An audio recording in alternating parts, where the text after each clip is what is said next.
Welcome back to Real Takes, where we are all movie love all the time, with no spoilers and no plot recaps. I'm Stott, and tonight we are continuing our new release adjacent series where we celebrate new releases that I haven't seen yet, so I don't know if I love them or not, by talking about related films that I do love and I want you to see. And I'm particularly excited tonight because we are celebrating the new release of French writer-director Celine Sciamma's new film, Petite Maman. And I think it opened last weekend in major markets, and then we'll be rolling out into smaller markets over the coming weeks. Please, please, please, because it's not near me right now, and I really want to see this movie in a theater.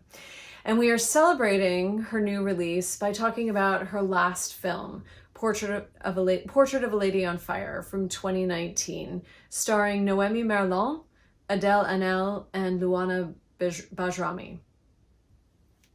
Portrait of a Lady on Fire is a period piece set in late 1700s France, and it's about a woman who's an artist. She's a painter and a portraitist, and she gets hired to paint the portrait of a young woman. And this portrait will be sent to a prospective husband in Italy. And if the portrait pleases him, she will be sent to marry him against her will. Now, Portrait of a Lady on Fire was my favorite movie of 2019. It immediately made it into my all-time top 10 favorite list. I don't know what it bumped, but it's now up there as one of my all-time favorite films.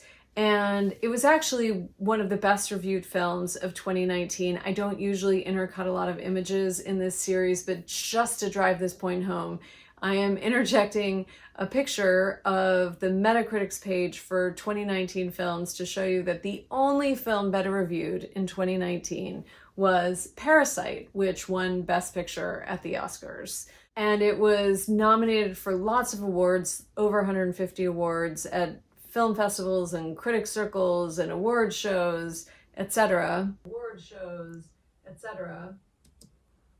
Okay, I just want to be clear that I do not see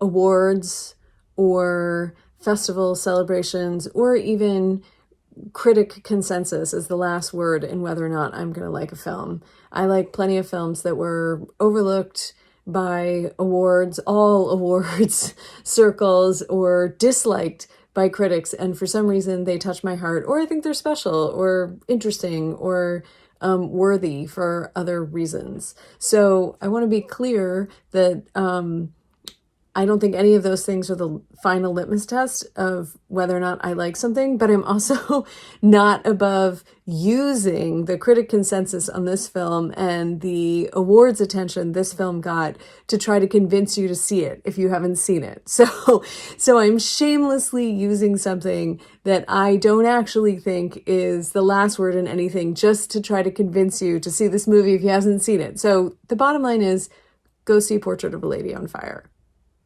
Okay, so Celine Sciamma wanted to write a love story that really explored the pleasures and the sensory experience of these two women finding each other. But she had a pretty big agenda underneath writing this love story. She wanted to work outside the male gaze. She wanted to deconstruct the idea of the muse as it has been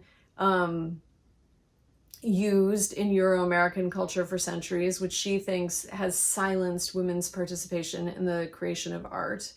And she wanted to tell a love story outside a lot of the old typical power dynamics that we see in so many films and in many novels. So that's a lot to want to achieve in one film. Even though those things are related, each thing is a big task all on its own. And in my opinion, she achieved all of those things and more. To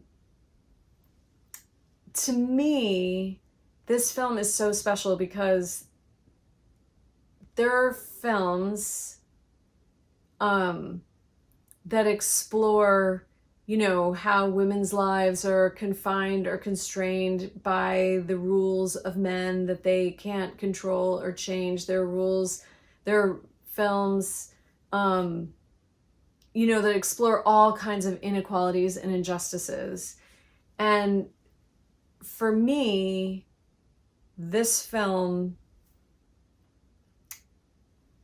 in taking on those issues and exploring them, Celine Sciamma actually moves through the way these women's lives are confined and constrained to find a kind of liberation from those constraints through the way the story is written, through how it's shot, through how it's acted. But for me, a lot of its power starts with and comes from the fact that we're experiencing this love story through the lens of creativity and the creative process, right? So the film starts with a blank canvas and hands making first strokes on a blank canvas. And so we're immediately brought directly into the world of creating. We are looking at the canvas directly. And so we know that we're in an experience of looking and of recreating. And we're implicated in that experience from the first moment of the film. And so our engagement with how the artist in the film looks at her subject and how her subject is looking back at her, we're inside it before it's even started. And it creates a very powerful context in which to experience two women falling in love and finding each other, because we're watching as they're watching and being watched in a way that is really unique. And I think between like taking all of these factors that Celine Sciamma wanted to work, you know, deconstruct these old ideas about how love happens, how art happens, that she wanted to show us a love story between two women, that she wanted that love story, that she set that love story within a creative process, all come together in this powerful way to create something new. And new is a really tricky word to use about any art form or any piece of art. And, you know, I've kind of set myself up here doing a movie series about films I love because I find myself using certain words over and over again, like beautiful and intelligent and stunning or special or brave or courageous. I use so and very a lot, which I need to stop doing. And I clearly need to get to my thesaurus. But I think if you watch back, you'll see that I haven't used the word new very often because everything's influenced by something else. Everything draws from something else. And to say this is new in some ways is funny because we've certainly seen period pieces before. We've certainly seen love stories before. We've certainly seen love stories that start out as oppositional relationships and move through to, you know, two people finding each other. I mean, there's a lot that we've seen here before. But again, the way all the pieces are brought together, not only does it create something new within the storytelling in that the context that Celine Sciamma creates gives these characters an opportunity to find each other outside the constraints that are so much a part of their lives, even briefly.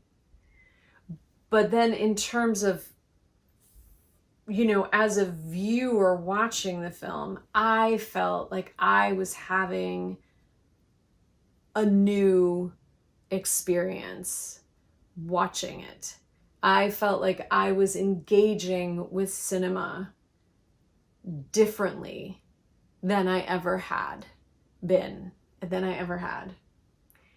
watching this film. And so this film lives in all these different levels inside me, and it kind of lights me up and gets my synapses firing in ways that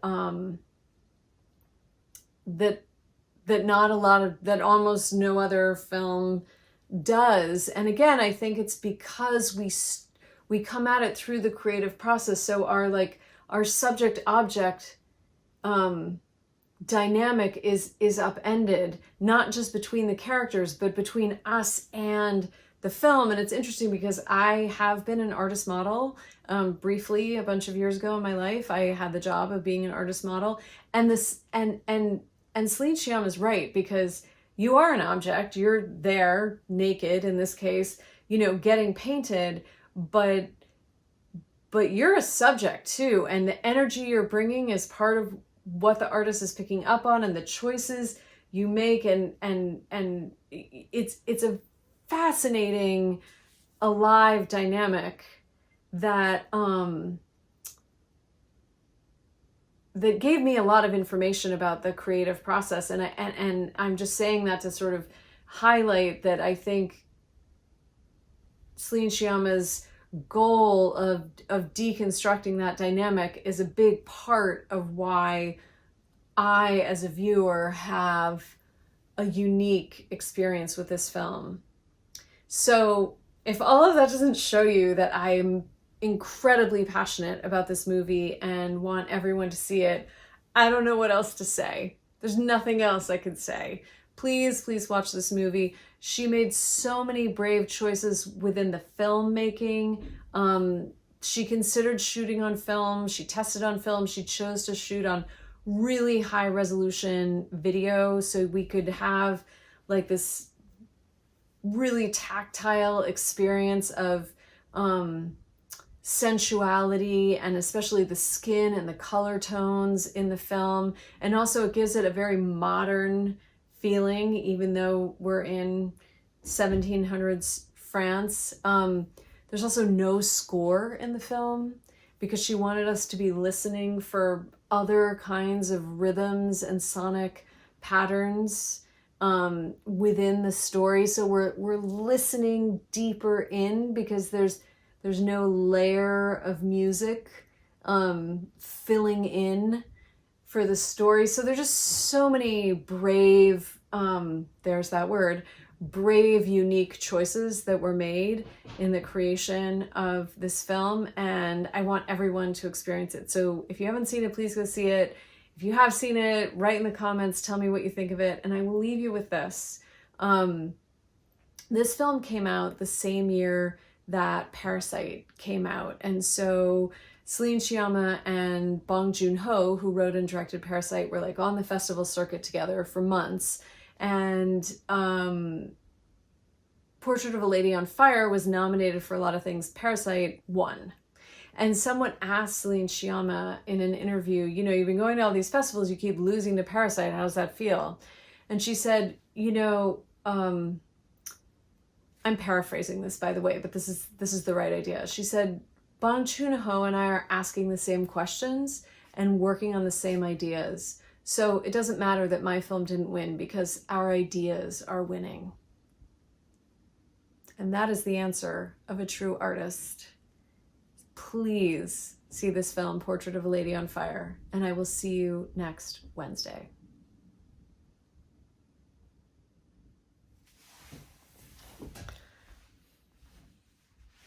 Thanks for watching Real Takes. Hit the subscribe button below so the algorithms will tell you when new episodes are out.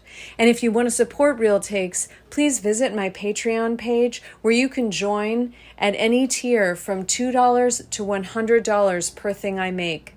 The $15 tier is specifically about supporting Real Takes, and you'll get behind the scenes information and be thanked in future videos. See you next Wednesday.